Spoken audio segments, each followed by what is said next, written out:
Hello everyone, how are you? Good. Good. This is an intimate space, so I like that we're close together here.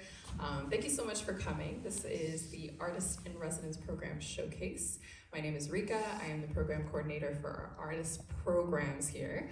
And I am so happy to be here to see the culmination of 6 weeks of hard work from our visual artists and our dancer in residence as well. And I won't take too much of your time because this is an exciting performance. I've seen some sneak peeks, and I've spoken to the dancer in question, and he's very excited to share this with you. But before I do that, let me tell you about Nia. Is this everyone's first time here? Who, if by show of hand, has been here before? Nice, okay, familiar faces, love that. Okay, for those of you who don't know, NIA Centre for the Arts is Canada's first professional Black arts centre. So we are a Toronto-based not-for-profit organization built with a purpose and dedicated to Black artists and young creatives by supporting, showcasing, and promoting an appreciation for the arts. So you'll get to see that today. So at NIA Centre for the Arts, we recognize the importance of making art spaces accessible for everyone, and we're committed to providing members of the public with an inclusive and diverse cultural space that is welcoming and responsive to community needs. So you'll see them as well. Just a quick overview of the Artist in Residence program. So it is an artistic and professional development program, lots of words. We offer Toronto-based artists in visual arts and dance. This is actually the first time we're integrating dance into the program as well, because we are a multidisciplinary space, so might as well use the space that we have. And we offer an opportunity to expand their artistic practice with a stipend, access to studio space, curatorial support, and guidance. And the result of that you will get to see in just a moment. I won't speak about the piece because I don't want to reveal too much, but we have Buyi Philip who will be presenting the archetype. Without further ado, Buyi Philip.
Give it up for Buyi.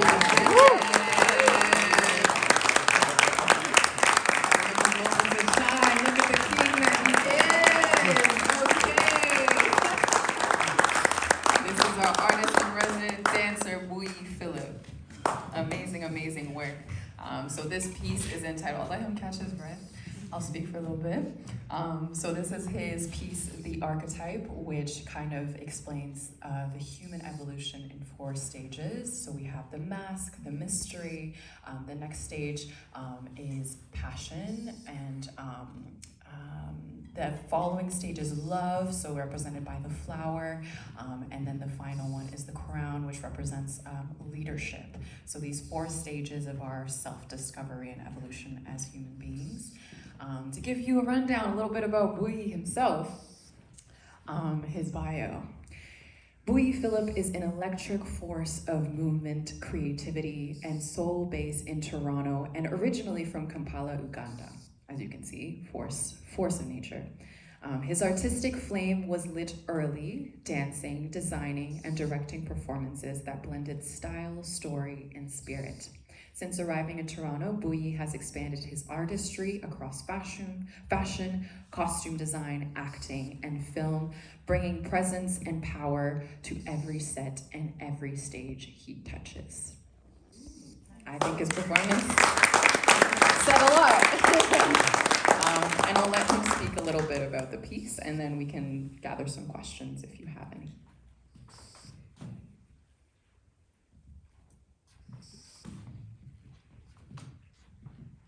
Mulimutia. It means, how are you doing? Good. So, how are you doing? Good. Oh, that's great. Yeah, I don't know what to say, but I can just move. That's all I can say. But, okay, thank you. So,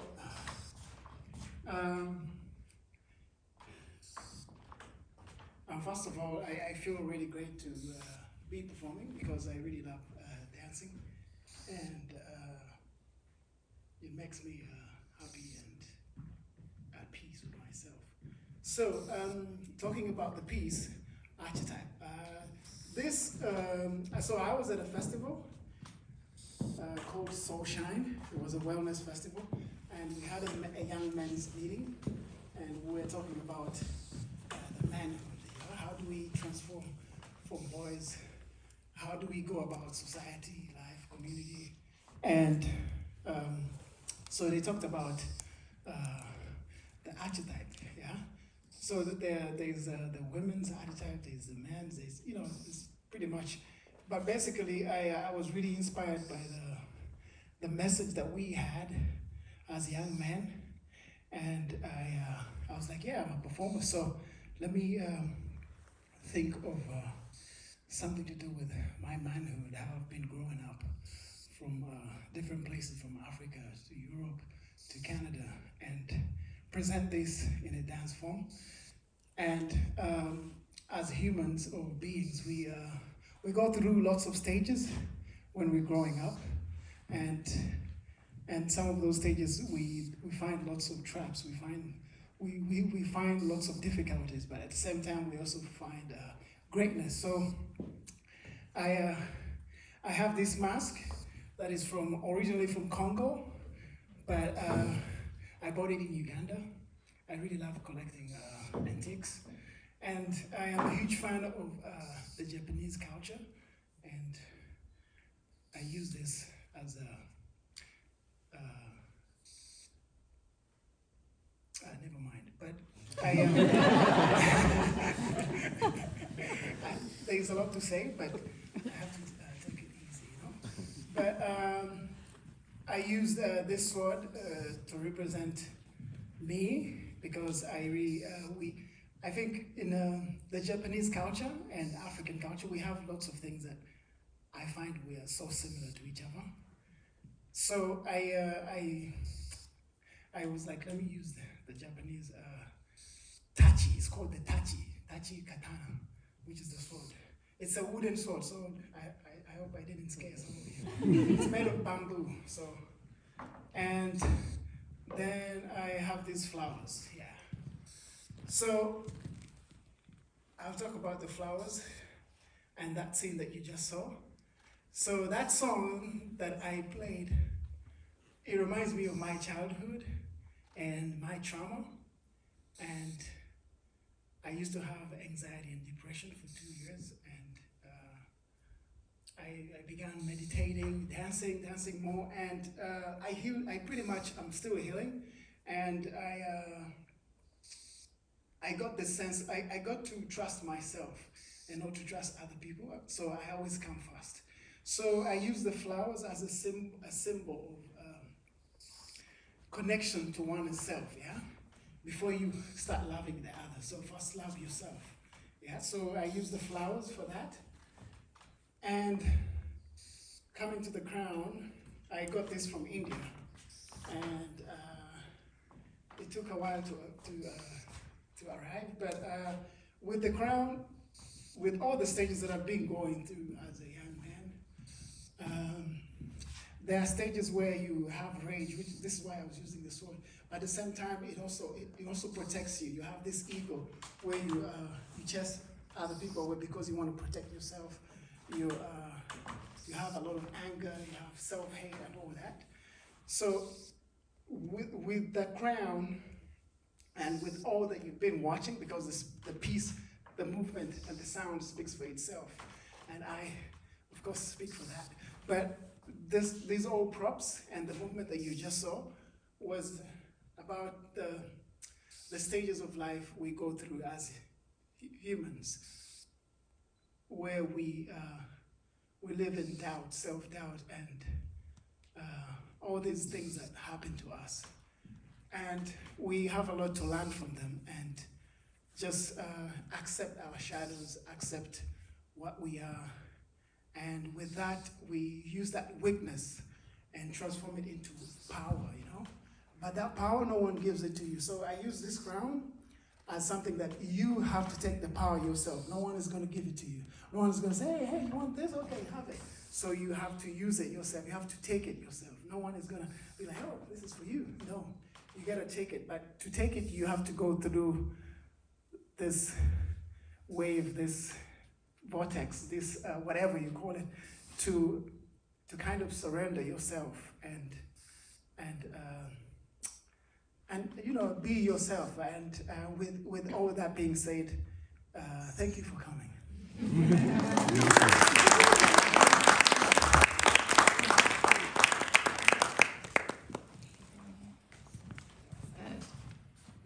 Really shone through your performance. So thank you, actually, for dancing for us. It was an honor. I wanted to take some questions. If anybody has some questions about his process, the inspiration, anything like that. Maybe you want to share your own self-doubt if you're confident today. Okay, I don't have a question, but I just want to say, just only 1 point, 2 points. I want to appreciate Rika. She's been really supportive from day one, and she's been, you know, pushing me like, yo, do this, hey. She's sending me emails. She's really an amazing person to work with, so I appreciate you. Thank you for your effort. And I also want to thank my mentor, who has been helpful to me in defining and articulating my movement and how I use the props, because he has been like my reflection or my mirror. So I appreciate you, Ronald.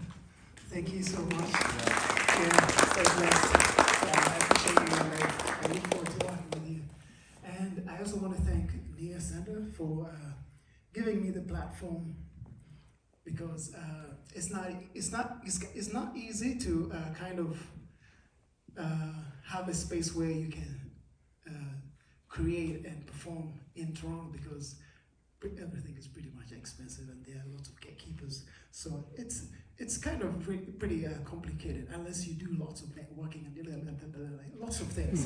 But besides that, I want to thank Nia Center for having me, and thank you.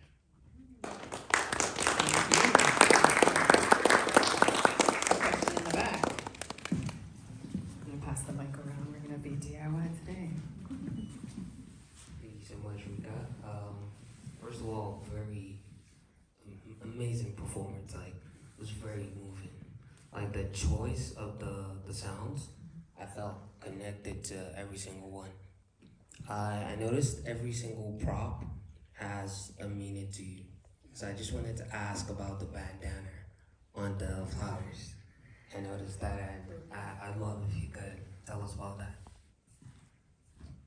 Okay, so the bandana, honestly, it was just nothing. I just wanted to wrap it around the flowers. And the flowers look beautiful when I raise them up like this. So that's pretty much it, yeah. So thanks.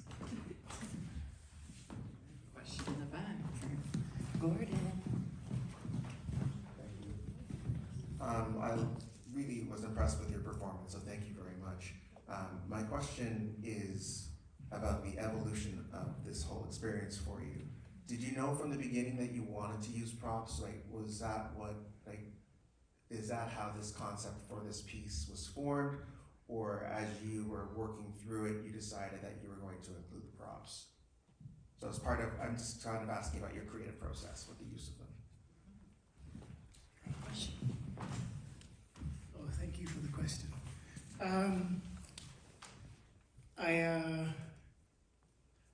First of all, I didn't think about it. I didn't think of the props. I just, first of all, created or came up with the idea of the structure. And after having it, I was like, what do I like? Or what do I really love as a person? And with that, all these ideas came up, you know, all these ideas. I had so many of them, but I was like, no, this is too much.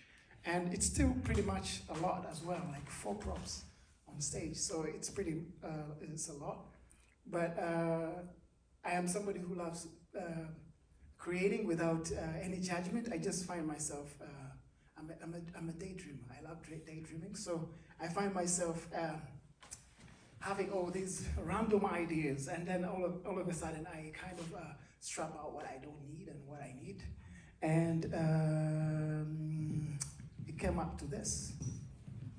Thank you. Any last questions? Oh, yes. A really, really great performance. You really felt your energy as soon as you stepped onto the stage. And I love how you used the stage and how you came off the stage as well. Kind of incorporated us a little bit into it.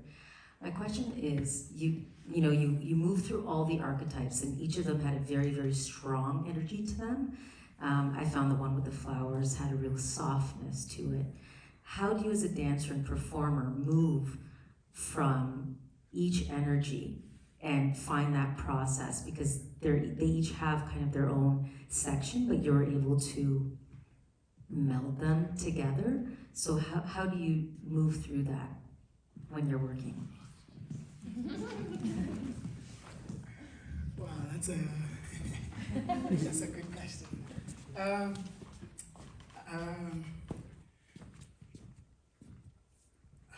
Ask the question again. That was a really good question. So you're really fierce, and your energy is really strong in each of the different archetypes as you're moving through them. So as a performer, and when you're moving through rehearsals and figuring out how you're moving through each piece, how do you do that even when you're on stage? How did you discover or decide, and how do you literally do that when you're on stage? Because it's very nuanced and very evident as you're moving through the stages, but at the same time it flows really nicely, because as an audience member it seems that dance is in your every morsel, it's everywhere. So essentially, how are you moving through them, the different stages? And also the emphasis about how each one has a different energy. How do you connect them, and like through your body or maybe in your mind? Honestly, I don't know. I'm genuine. I do not know. But what I know is I am somebody, I love reflecting. I just generally love reflecting, like, but why did I do it like this? Oh, maybe this should be like this.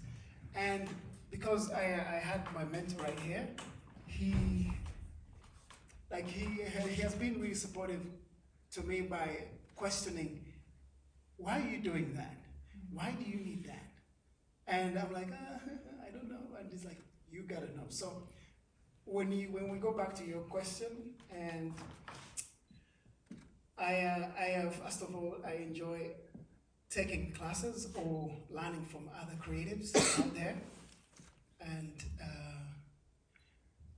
I feel like I am now on the stage where I don't need techniques, but I just need to have a flow. But in order to have that flow, I have to go through learning the techniques of things in order to go into this flow state. And when you go through these stages, before you even get there, you gotta take classes. Let's say I've been to lots of contemporary classes, and it didn't really work out. I tried some jazz. I went for some audition. I was so bad. I did some traditional dances and classes in school. I was really good because that's my culture. I'm from Uganda, and we do a lot of drumming and dancing. And when you go to all these other styles, I've been really a huge fan of just learning. Like I'm somebody who likes to pick off from other cultures, and like, oh, this is really good. Oh, let me take it out.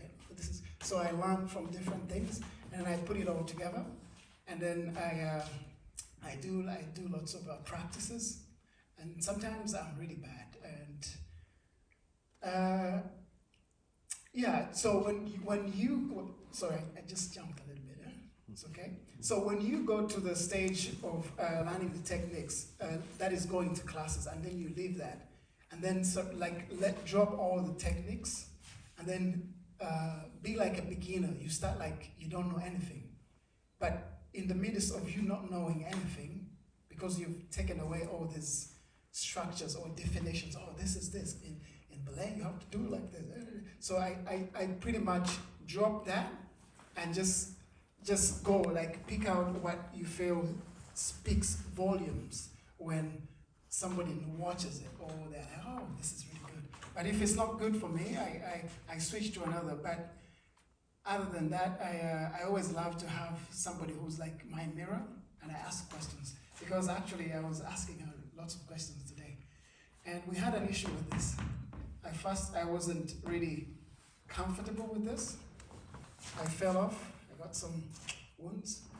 Yeah, but I still pretty much kept going. We were supposed to take this away, but we left it on. I was like, you know what, let me just play with this. Yeah, this is a challenge, and I love the challenge. So because I love the challenge, you find yourself outbeating yourself, and you're doing great things. So I hope I answered your question. Thank you. Give it up for Buyi. A graduation of sorts. And so we just wanted to thank you again for your time, for your talent, and for all the energy that you poured into your work. And it was an honor to witness, honestly, and I'm excited to see some more. So thank you. Okay. Yeah. Thank you. So I will invite everybody for a short intermission, about 10 minutes or so, if you want to grab some water, use the bathroom, etc. But we will be clearing out the room just because we'll be setting up for our artist talk with Brandon and Gordon. Sounds good? All right, thank you. See you guys in 10 minutes.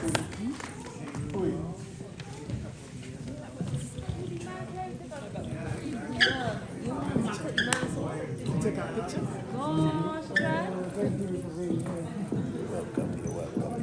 You're welcome. We need to take the photograph before you go on the way. You should go in the light. Yeah, go into the light there. Yeah, go into the light. Sorry. You didn't know who I am, but Buyi, this is Aisha. Aisha Assessment. Come in the middle. I gotta be in the middle. Because I'm the only woman. Oh, I don't know who I'm looking at. Sorry. You were Look looking there. at. Look there. How come you say that? He said you should be zooming in. She said no. Because y'all iPhone people claim that your phones are the best, so I That's should be the able to sit Samsung. anywhere. That is a Samsung. Is it? Yeah. And there's one with me and Buyi. So he's like, How much you he taking? said you're the standard photographer. Very good. Oh, He said he hadn't done yet. He wanted to. Wait, hold on. The lady say I need to fix my clothes. Hold on, sorry. Oh dear. Prop master. Look like somebody bit me. Right, girl. He had no other taste of me.